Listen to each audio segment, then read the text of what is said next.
March 17, 2013.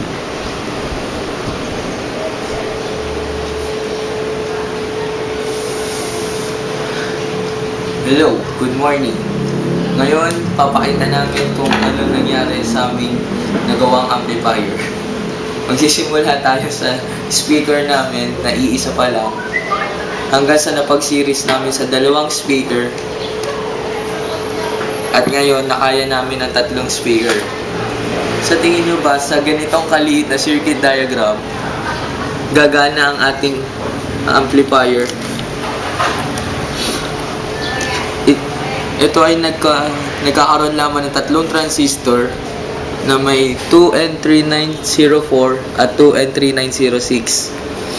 2 capacitor, 2 resistor, at 2 diode. Maraming wires. Maraming wires. Ito po ang source supply. Hindi siya nakasaksak.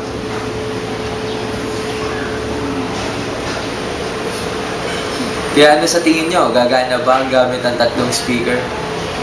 Abangan sa mga susunod na kabanata ng Soko, Scene of the Crime Cooperatives.